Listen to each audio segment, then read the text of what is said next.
Okay, good afternoon or evening, depending on what time zone you are in, and welcome to this, our third in a series of three panel discussions. My name is Borja Sotomayor. I am a senior instructional professor in the Department of Computer Science at the University of Chicago, and I will be your moderator for this panel. So, in our previous two panels, we talked about what is the landscape of teaching-oriented careers, what kind of positions are out there, and so on. In our second panel, we talked about how do you take steps to prepare for a career in teaching, to pursue a teaching track career. And in this third panel, we're going to focus on, let's say that you are going to apply to these positions. We're going to learn from our wonderful panel about what it means to apply to these positions, what it usually entails, what the process is like. And we're fortunate to have a panel that is a mix of both people who have recently gone through this process and have experienced, applying to positions and interviewing and so on, as well as people who are more involved in the hiring side. So I'm going to start by asking our panel to introduce themselves. As you introduce yourselves, I just want to ask that you please tell us, what's your institution, your department, but also what's the kind of school that you are at, research oriented, liberal arts, college, and so on.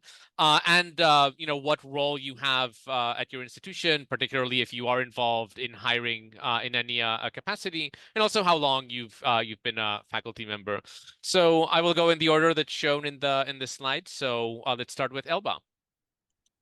Hi, I'm Elba Garza. I am an assistant teaching professor at the Paul G. Allen School of Computer Science and Engineering, ampersand, not and. And I'm about to finish my second year now, so I was in the market. I applied October 21, starting October 21, interviewed through April or 2022, got an offer and started in autumn 2022. The Paul G. Allen School is as part of the University of Washington. It's an R1 institution, so a lot of focus on research, and the courses are quite large. So I tend to teach 500, 700. My record so far has been 850 students in one quarter.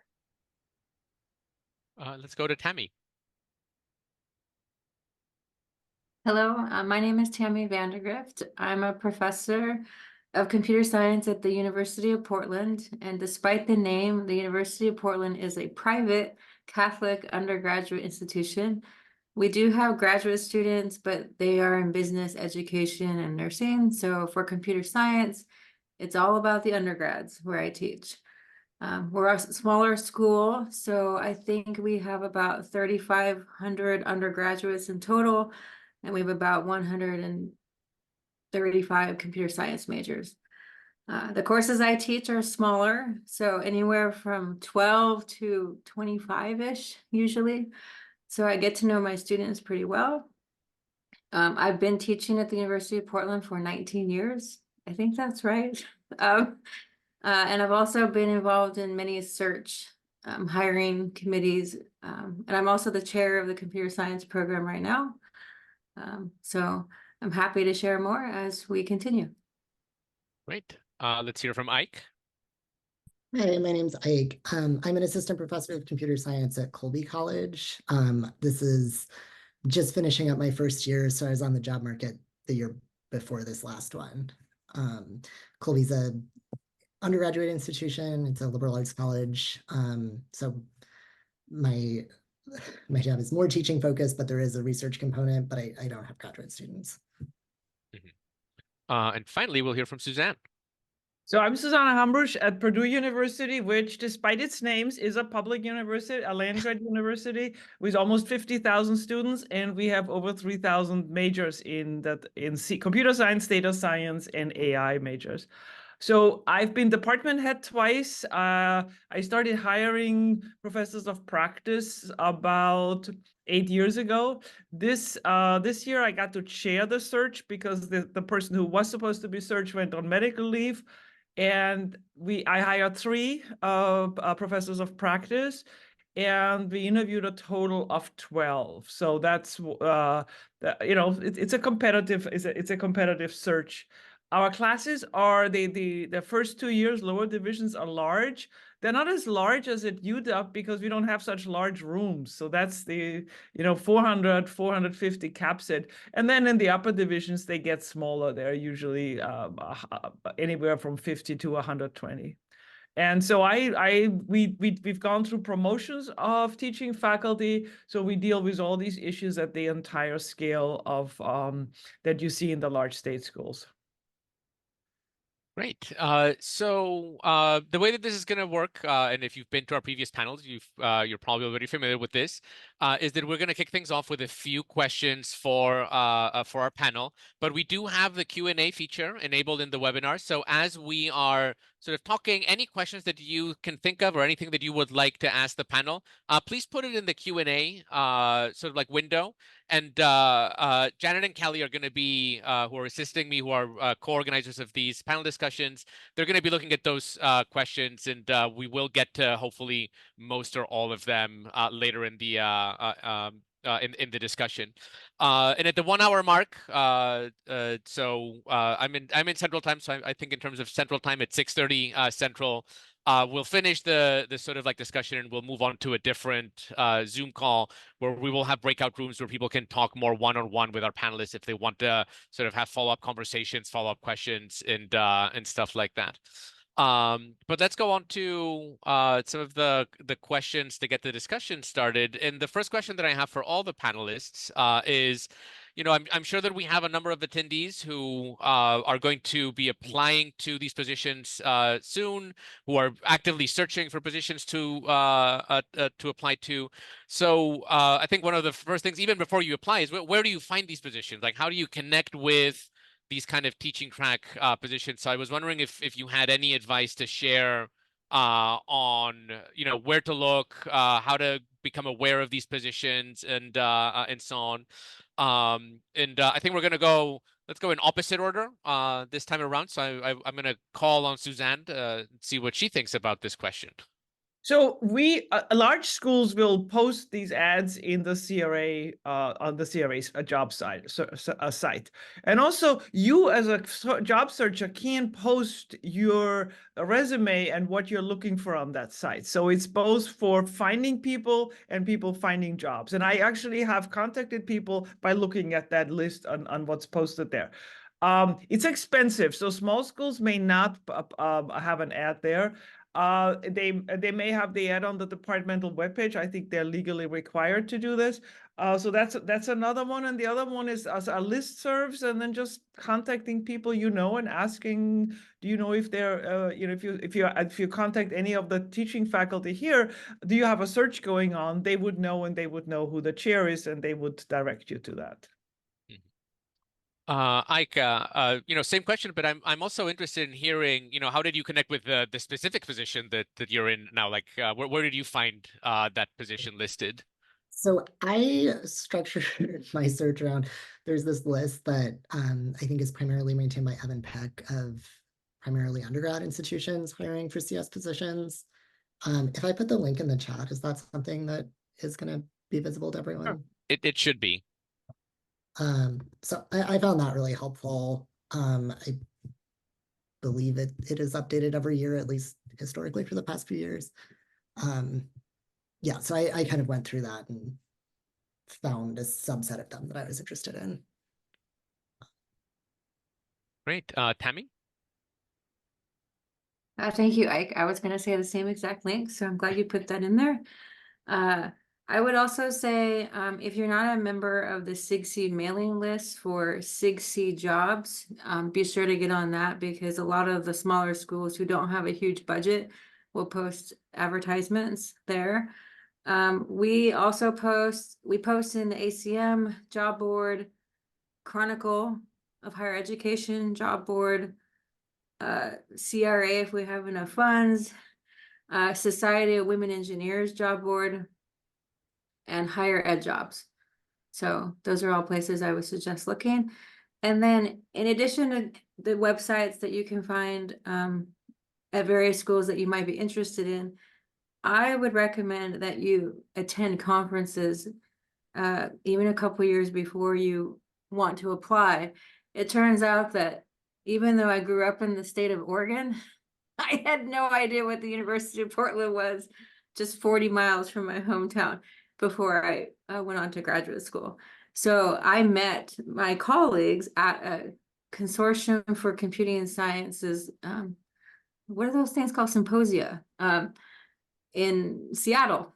I happened to go. I was at the University of Washington at the time, and I met my future colleagues there, not knowing they were going to become my future colleagues. So a lot of the information sharing, especially at small schools, comes through kind of reaching out to networks.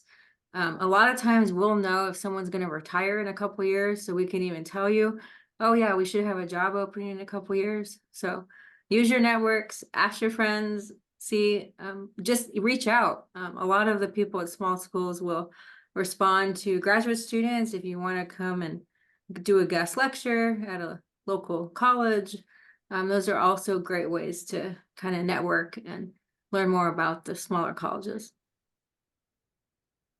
Great. And Elba, any thoughts on this? My approach, I feel, is a bit dated in some parts.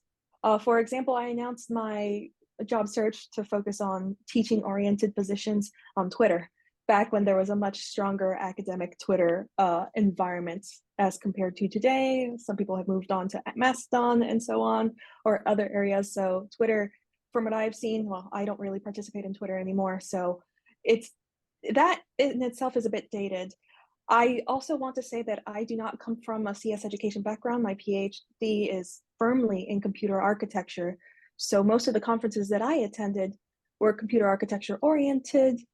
And what I ended up doing is I spoke to people whom I knew in the architecture community, asking about their universities and how their teaching positions looked at their universities, their titles, the organization, how teaching oriented positions are kind of like what their standing is within the departments.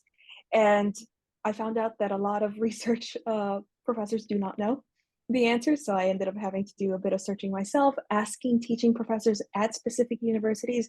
I did quite a bit of homework or research in a way that I didn't realize was much easier through SIGSI.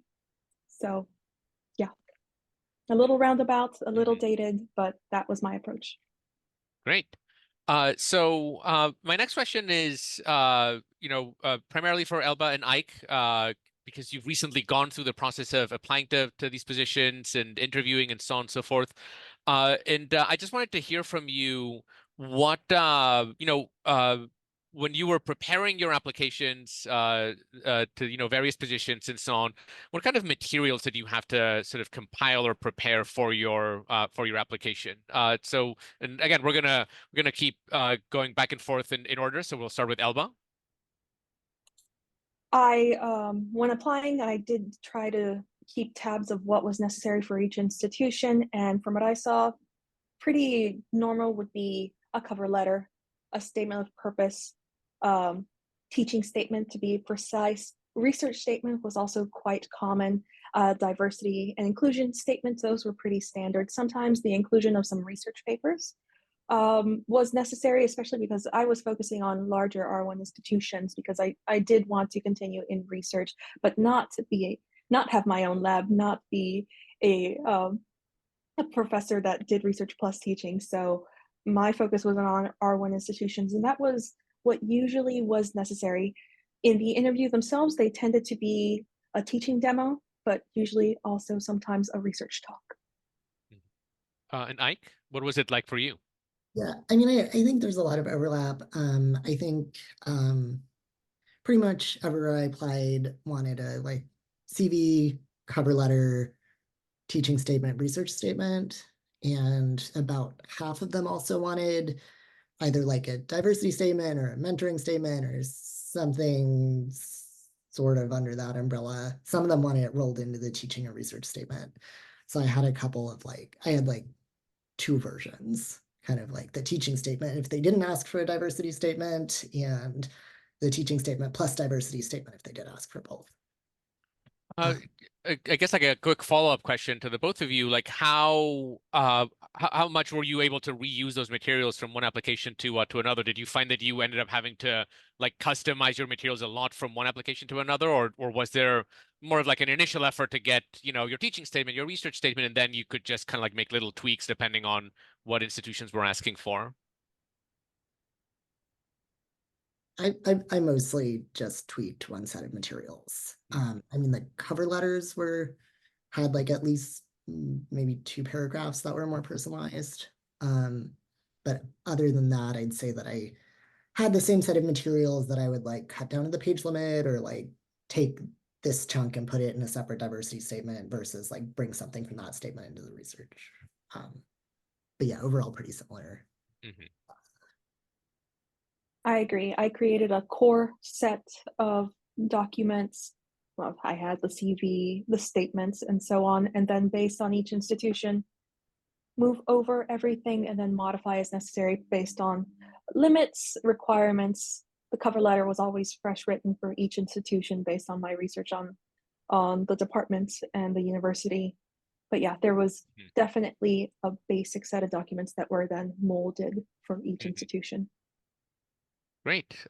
So now let's go over to our panelists who are more involved in the hiring side. Like when you get those applications and you start sifting through all of these applications, what do you look for in a strong application? And let's start with Tammy. So the types of materials are similar to what we require, as we heard from Ike and Elba.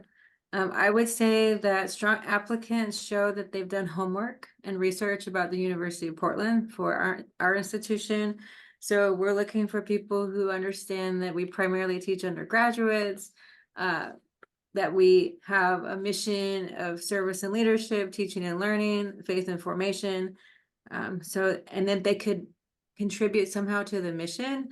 So if they can connect their research to one of those tenets, that's great.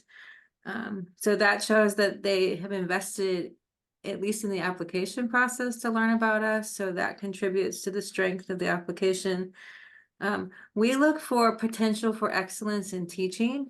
Teaching, I would say, is 70% of our time expectation as professors at the University of Portland. I would say research is about 20%, service is about 10%. So we're looking for people who hopefully have a potential for growth in teaching and growth and excellence in teaching. So we're not looking for perfection in the application materials. We're looking for reflection. Did you try something? What did you learn from it? How would you approach something in the future? What have you read about pedagogy? What have you learned about working with students? And how can you take those experiences and shape them for working with students at the University of Portland? The other thing that may or may not be apparent to candidates is that we're often filling particular holes for teaching assignments. I have 6 other computer science colleagues where I teach. So with the 7 of us, we have to cover the whole curriculum. And so that gives us a lot of room to learn, right? So I've got to teach courses that I never took a class in, but we also want faculty who have really good in-depth knowledge in many of the courses that are offered. So if we're looking for someone who can teach computer architecture, we really want somebody who can cover that area of specialty. So it's not always the case that the best potential teachers get the jobs. It might be the best person who can teach the courses that we need covered will get the job. And then I would say the last thing is just the files themselves are pretty important. And I recognize that everybody's strapped for time when they're putting these together, but looking out for making sure that the correct institution's in the cover letter, making sure that the grammar's decent, right? Because as a teacher, you're going to be putting together course materials, I hope. And showcasing what you can do with an application is showing organizational skills, how you lay things out, how you present information in a coherent way. So we do pay attention to how the application itself is presented. Suzanne, what do you look at for in a strong application? So just to follow on Tammy's comment, you'd be surprised how awful some applications are.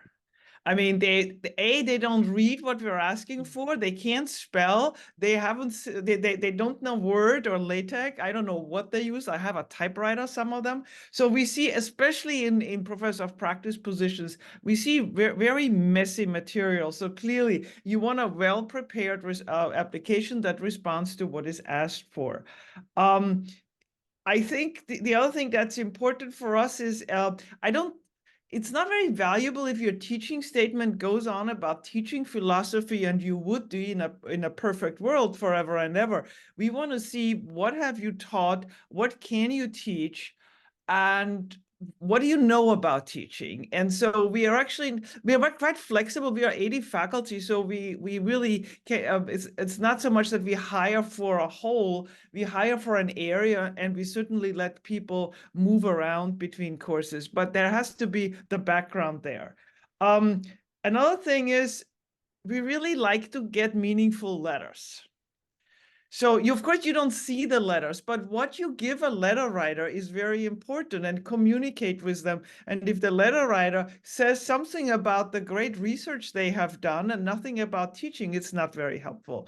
So really it's important that you as an applicant really talk to the letter writers. And then that your teaching experience meets sort of the instructional needs. If you only want to teach 20 students in a class and not more, that's not going to work, right? So there we recommend you actually go to other places where that is realistic. So that's where a lot of the filtering happens. Yeah. Tammy, I wanted to follow up on something you said because it connects to something we discussed in last week's panel, where we were talking about how to prepare for a career in teaching, and I think there was, from some attendees, maybe anxiety is too strong a word, but a hesitation about applying to teaching track positions when you haven't had a chance to be an instructor of record, which there's a lot of institutions where as a PhD student you're just not afforded that opportunity. And you sort of mentioned that you're looking for, you don't necessarily are looking for someone who is, perfect, who already has all of that sort of instructor of record experience, but you're looking for growth. So in what ways would you, like when you're looking at an application, what things would stand out as like, okay, this person, sure, they haven't been an instructor of record, but these things kind of reassure me that they have the potential for growth? Sure. So yeah, just like you said, we do not expect applicants, especially those who are PhD students, to have formal teaching experiences. We understand that that's difficult to get in many cases, but there's other ways you can get experience with informal teaching. So if you've been a tutor or you've even presented your research, right, to various groups, maybe you went and talked to a local middle school about what you do. Or maybe you volunteered to lead a computer science unplugged activity at the elementary school. Even things like that showcases actually initiative, which is great, but it shows that you actually want to work with people. Maybe that's what we're really trying to get at. We're really trying to understand, do you want to be with people? Do you get excited about helping others? Do you reflect on those experiences and try to make the next ones better? So maybe it's not even in computer science. Maybe you're a swimming instructor. That's fine. Because I do think a lot of the ways that you work with people translates and across a lot of different subjects. So we try to think very broadly about what teaching is when we're reviewing the applications. Mm-hmm. Suzanne, do you have any thoughts on that? No, I think if you only go for people that have actually taught something similar that you want them to teach, it's not going to work. We usually, since the classes are when they're larger, when they join, they get a mentor and they co-teach with a mentor, and so that mentor would actually be in the classroom evaluating the new faculty and give feedback and vice versa. So you make it easy to transition in, and you inherit the material of a course and use it once before you actually start developing your own or changing it. Mm-hmm. Great. So let's go back to Elba and Ike. So you've prepared your application, you've sent out your application to all of these places, and then finally you start getting notifications of like, hey, we really like your application, we want to move forward, we want to explore your application a little bit further. Can you tell us a little bit about what that timeline was like? How quickly did you hear back, and did was it going straight to like an on-site interview? Was there prior, phone calls or anything like that? So can you give us a little bit of a sense of what that that sort of timeline looked like? And let's start with Ike. Okay. I went back through my calendar because it's all kind of a blur. But so yeah, I pretty much just applied for like liberal arts colleges, similar and similar places. I think most of my materials were due kind of like starting the very end of September through maybe like the beginning of November. I think some places extend a little further than that. I had my first Zoom interview on like October 10th or something. So very soon after submitting that first round and before I'd even submitted all of my applications. So yeah, I think as far as I could tell, the standard process and almost every place that I was reached out to did this. There's like a first round Zoom interview that might be like 30 to 45 minutes, come with a somewhat consistent set of questions across them about like, why do you want to work in this place? Tell me about your teaching, your research, a couple of other things. And those I got through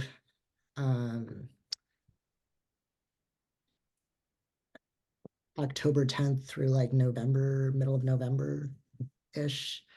And then a couple of those turned into on-campus interviews, and those were mostly like, let's see, November 10th through December 5th or so. And what did those on-site visits typically look like? Those were about, I think they were like either a day or a day and a half, depending on the place. And it was, I think they all wanted about a 45-minute research talk that was kind of like somewhat geared towards undergraduate students being able to understand at least a good chunk of it.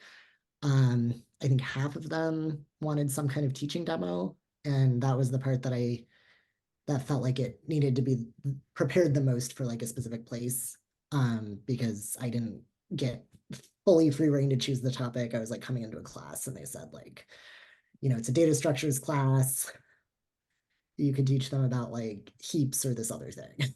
So, and then most of the rest of it was just like individual or small group meetings with faculty members.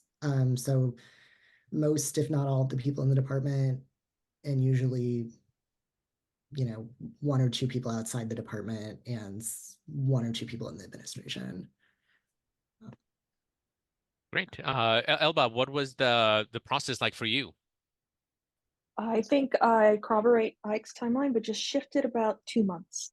What I noticed when I was applying is that most PUIs, primarily undergrad institutions, had very, very early deadlines. And I was very thankful that I didn't apply to any because I did not realize that. Most of the institutions that I applied to 10, their portals pretty much opened late October, and I thought I was early, and I think I was because as soon as they opened, I had my materials ready.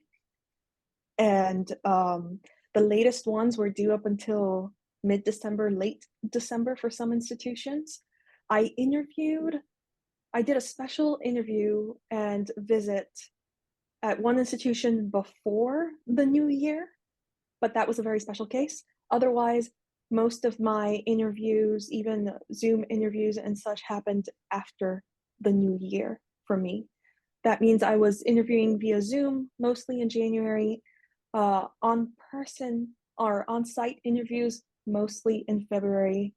I had most of my offers by then, and then due to exploding deadlines and so on, I think I made my choice around March, April.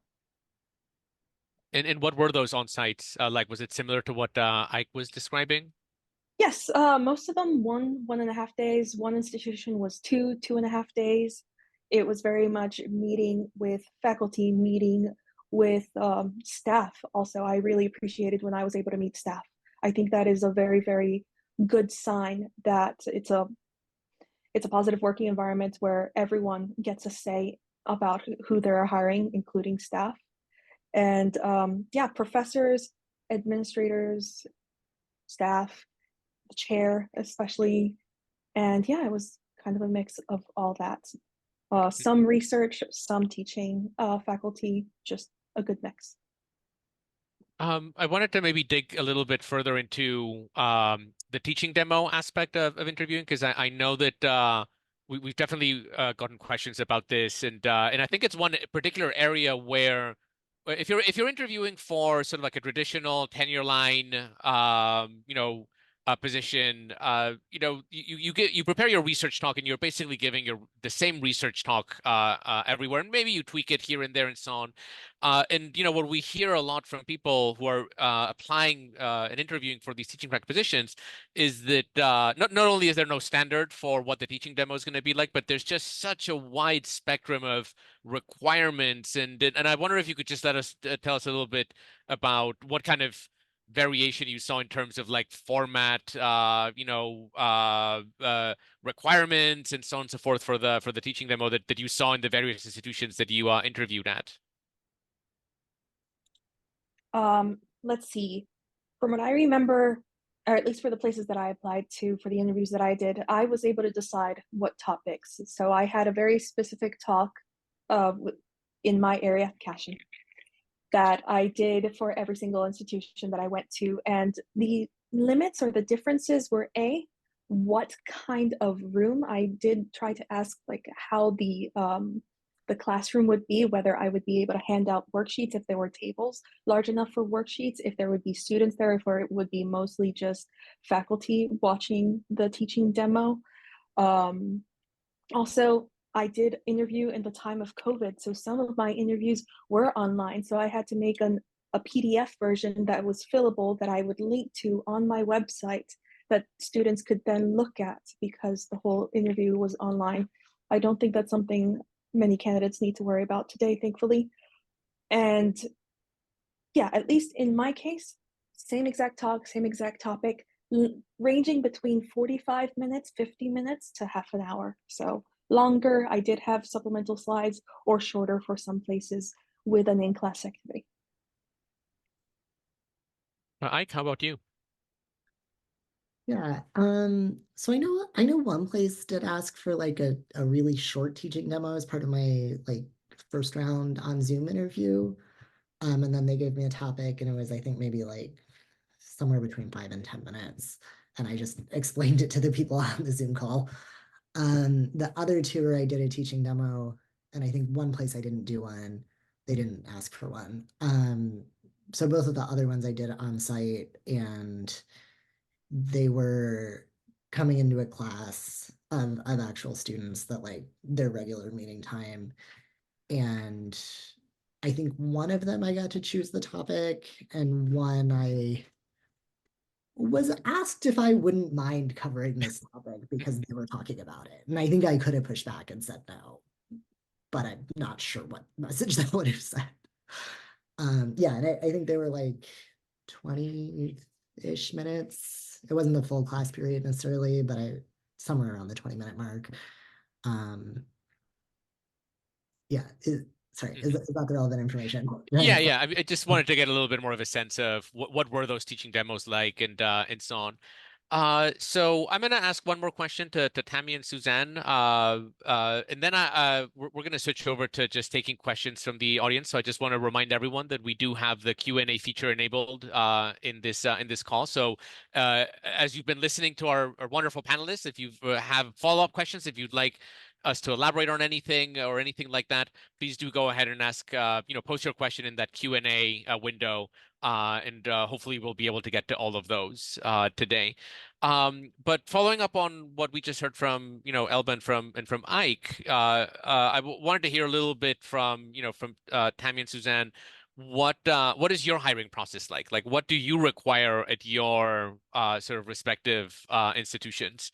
And I forget in what order we went last time, if it was Tammy or Suzanne. I think it's Suzanne.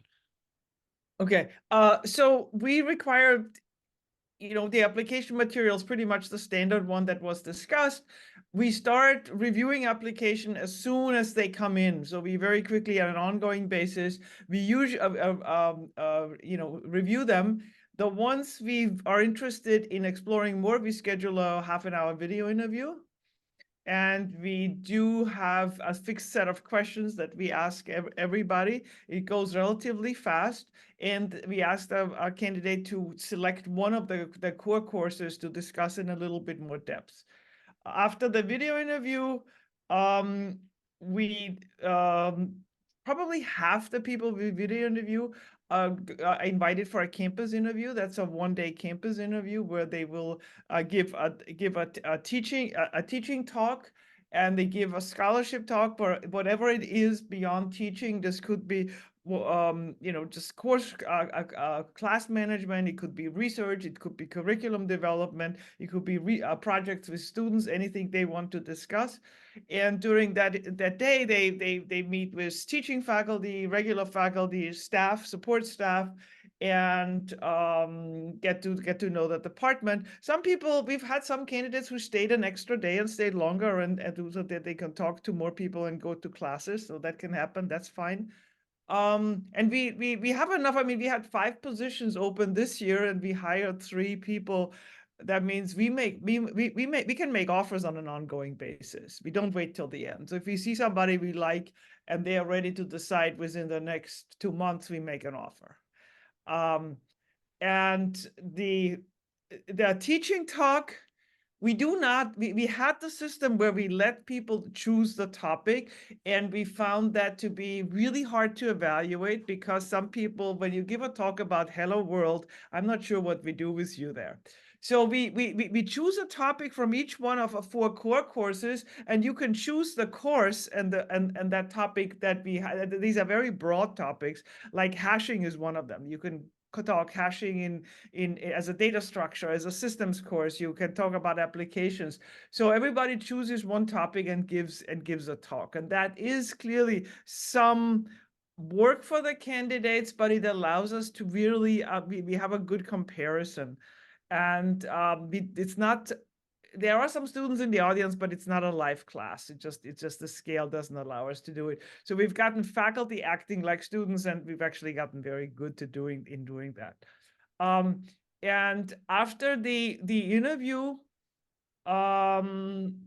we discuss all candidates in a faculty meeting, and we can make an offer very promptly, or we wait to see more candidates. So that time varies.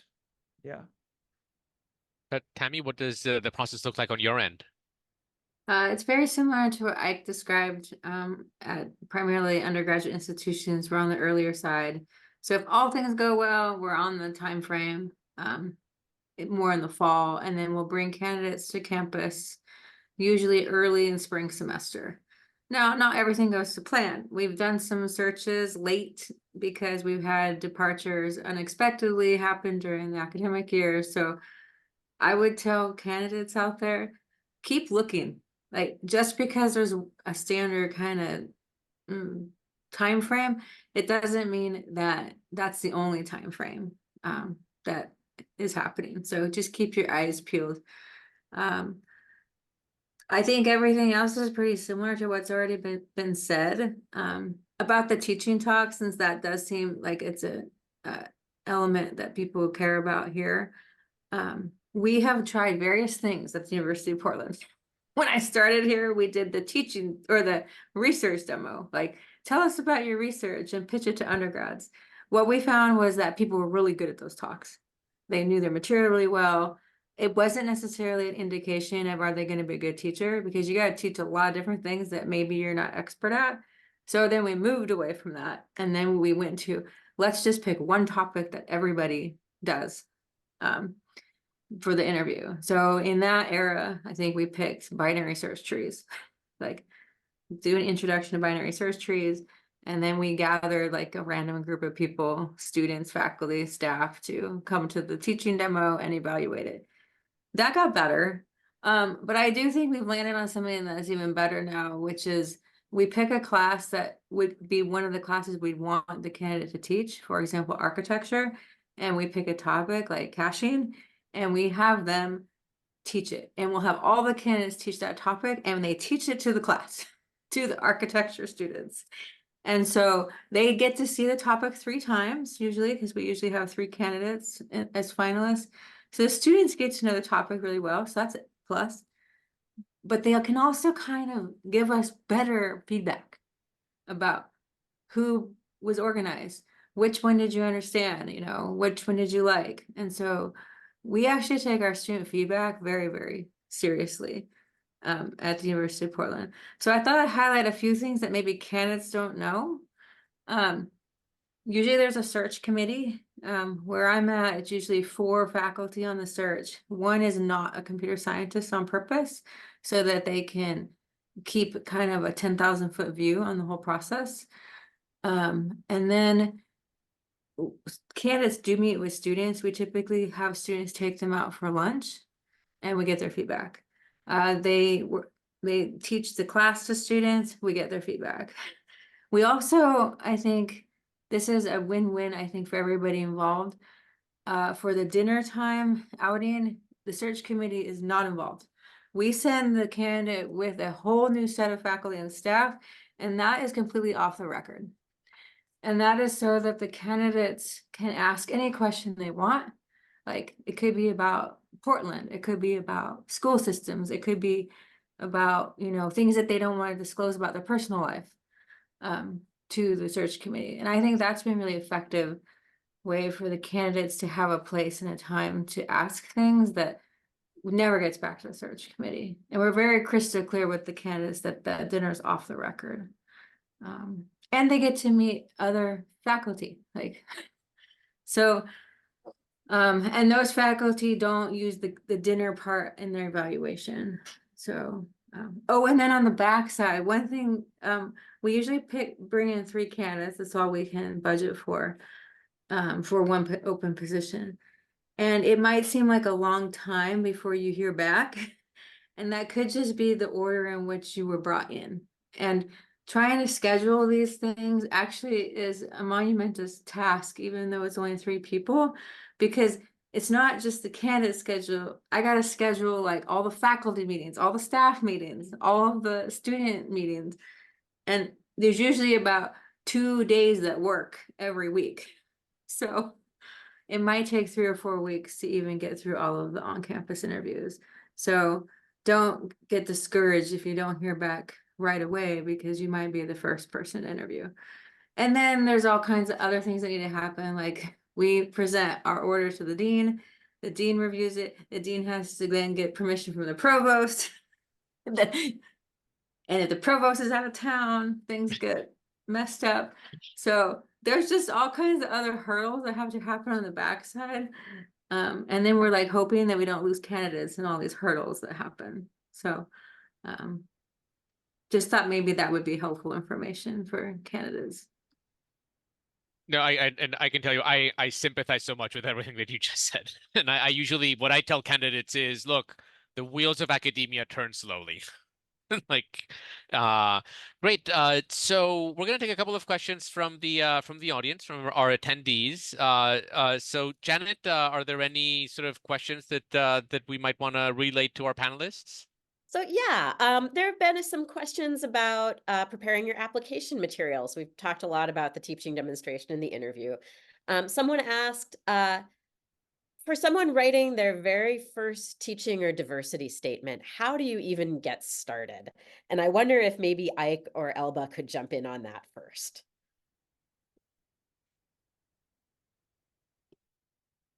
I can answer that one.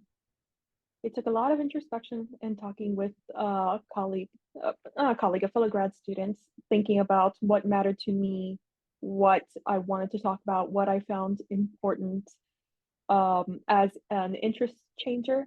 I did not go to college thinking I would do computer science, but I really, really enjoyed it and I changed my major. I find it quite important to be able to go to an institution where a student can enter the major. It's quite difficult these days to get into computer science when so many students are direct admit. Funnily enough, I'm not a university that is mainly direct admit, but there are opportunities for students to come into the major. So a lot of just what I believe in, what I think about, whom I would like to support, I kind of wrote down a list and then I went wild editing it, putting it together. I had some faculty members at institutions that I was hoping to apply to look at them and have them tell me. That's the really nice thing about going to conferences. So do go to conferences if you can in your research area and get to know people and see, is this something that would be appealing? That is what a search committee is looking for. I do know that some institutions try to gather together materials.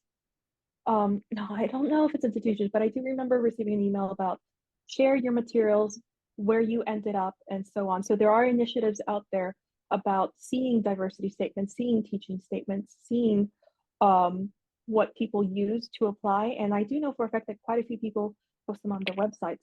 For example, I had mine up for a while. I need to revamp my website, so they're down right now.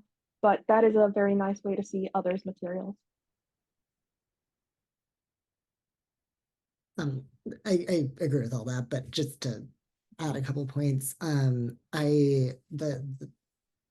I did grad school had a Center for Teaching and Learning that ran like a short course on putting together a teaching statement. So I know that's not going to be an option everywhere, but if there is something like that, that's a really helpful resource. And I guess like specifically to the diversity statement, some advice that I got was like I think for applying for like undergraduate degrees or graduate school, it's a little bit more okay for that statement to be like about your personal identity only. But I think at least the advice I got was that your diversity statement can include that, but should be looking at your perspective on how you'll think about diversity kind of like as a faculty member, but like kind of like more less a like on you specifically perspective and more like how are you going to foster this for a community or like a group of students perspective. I want to also plug Centers for Teaching and Learning because they were so helpful to me in my own sort of like journey as an educator. So if you are in an institution that has a Center for Teaching and Learning, it's sometimes easy to sort of think of them as, oh, but they don't do computer science, et cetera. But they really will teach you some very solid, cross-disciplinary, pedagogical concepts and foundations and how to get started on your teaching statement and stuff like that. So I'm a very, very big fan of Centers for Teaching and Learning. So I'm glad that those came up. Tammy and Susanna, I don't know if you have any thoughts on this. And for these questions from the audience, I don't want our panel to feel like every single person has to say something because these are more off the cuff questions. So maybe not everyone has something to say. But if you do, but by all means, please feel free to either physically or virtually raise your hand and we will call on you. Yeah, I would say for those statements, it's sometimes hard to get started on any of these documents. I would say just start writing down things that have been effective for you for your own learning and what has been effective with how you interact and taught somebody else something else. I also think the statements that are strong in our view are the ones where it's very personal. So you might actually just talk about one office hour that was like magical in some way, because like teaching can happen in a lot of different moments. The teaching statements and the diversity statements that are very generic, like, oh, I believe all people can learn. Like, okay, but then how? How are you going to enact that? Like, what is that going to look like? I think if you could get someone else to read them and ask them after they read it, could you envision your classroom or envision your office hours from reading this statement? Then I think that you've gotten enough detail. So we had one applicant where I was pretty sure, the committee was pretty sure that ChatGPT wrote the teaching and the diversity statement, okay? And it's exactly what Tammy said. There was nothing personal. It was generic and it didn't make any sense, but the sentences were all correct. So don't do that. I mean, you can try this as a start, but it has to be your own. It has to be your passion. It has to be your experience. Janet or Kelly, do we have any other sort of questions from the audience? Yeah, so I mentioned there were a couple questions about application materials. So this is about recommendation letters, and I'm going to paraphrase a little bit. For the junior people, who did you ask to write letters for you and why? For the senior people, how do you use recommendation letters and what are you looking for? I think just because I forgot to mention this when talking about preparing materials, but the constraints were like 3 letters, at least one, I think, had to be teaching related, but obviously if more could comment on that, that seems probably better. I asked my advisor, somebody who, the one class I taught before applying was for somebody who was on leave for a semester. And so we'd worked a bit like he'd sort of like passed off or, worked with me to take over this class. So I asked him for a letter, and a research collaborator who didn't necessarily know anything about my teaching, but could talk about my research and my, I guess, mentoring, because I worked with one of her relatively more junior students. So I had to. Oh, go ahead. Sorry. I had to think a bit about who my letter writers were. The most obvious one, the first one that I thought of, was my advisor, who could attest to my research and just my work ethic. I had a professor, an assistant professor, whom I had worked with in the area of computer architecture with respect to academic ventures, but also social community initiatives. I have done a lot of work within the area of computer architecture to just create a more welcoming environment for students after we had some situations happen and we were trying to make architecture a more friendly place for research to happen and for students to interact. And I had another professor at another university, more senior in architecture, whom I worked with in the process of setting up the Computer Architecture Student Association, which is the student group, CASA, and who had seen me work at conferences, who had seen me interact with pretty high people in the area of computing research. And I feel like I kind of went a bit more kind of research track with respect to my letter writers, but that's because I knew nothing about teaching professor applications. As I said, my background and my advisor, they did not know anything. So it was kind of saying, well, these people know me well and they can attest to what I've done. Let's see if it's enough. So I would not recommend what I did, but it worked for me. So when you get, I give you some examples of letters. So there was a candidate who was actually very strong, who asked his teaching mentor with whom he co-teach to write a letter. And the letter started off saying really negative. Man, he made the same mistakes all the rookies made. And he did this, but it was 600 students. And so he goes through all these things that he didn't do. And then he concluded, but the thing is, he knows it now, so you should hire him. Okay. So that was it. It was a funny letter that somebody was so honest, but in the end, this was really a very valuable letter, right? The other letters I have seen is from the research advisor saying, oh my God, I can't believe he wants a teaching position. I hope he changes his mind, which is like, it's like, we just ignore this letter, right? So you really want somebody who knows you as a person. Like if you know how to organize things, if you really know how to manage things, if you know how to supervise TAs or something, these are all valuable things. And once in a while, we get these hilarious letters and they're okay. They're not going to kill you.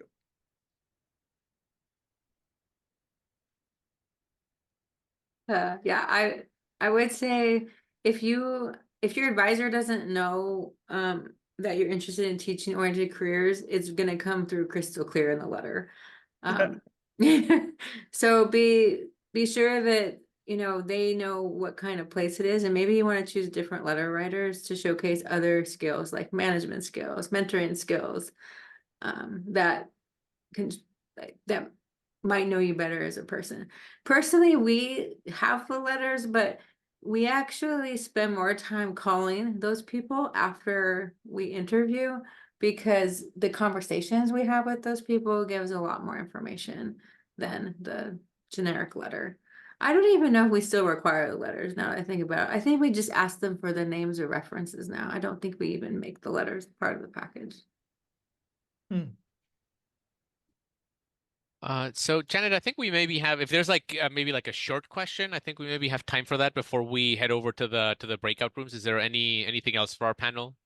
Yeah, I guess paraphrasing a bit, what's the job market like overall for teaching oriented positions in computer science? And does it seem to be more or less competitive at different types of institutions?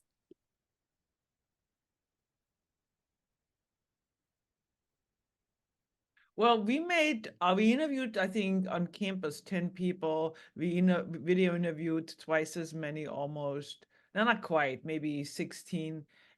We made 6 offers and we hired 3. And that was a really good year. We would sometimes make 5 offers and get nobody. So I think in our one institutions, the teaching faculty positions, whatever they're called, it varies. There is still a lot of interest, especially now moving into being able to teach AI courses, data science courses, so more not the systems part, but the data related part.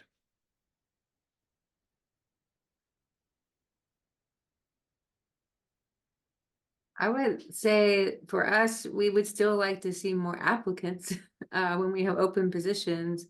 We have been successful in hiring good people, but I think if you want a job at a primarily undergraduate institution right now, it's a good time to be on the market. There was a question earlier. I said, do R1s hire their own students? And the answer is yes, they do. Because A, they want to stay in the area for various reasons. B, they know the program, they know the students. And so if you are at an R1 institution and you're finishing up and you actually like to continue there, that is probably, this is not like getting a PhD and looking for tenure track where they will not hire you. They will. I mean, you just look at the University of Washington, how many they have hired their own, or just any Northwestern, even Purdue. I mean, it just, yes, it's very common. I'm one of them. You are one of those. I got my PhD at the University of Chicago and I just stuck around. I liked it so much. Okay, yeah. So it's very common. It's very common, yes. I agree with Susanna. I think I was the first external hire outside of the University of Washington in years. So yeah. Yeah. Okay, so it is very nearly 1/2 past.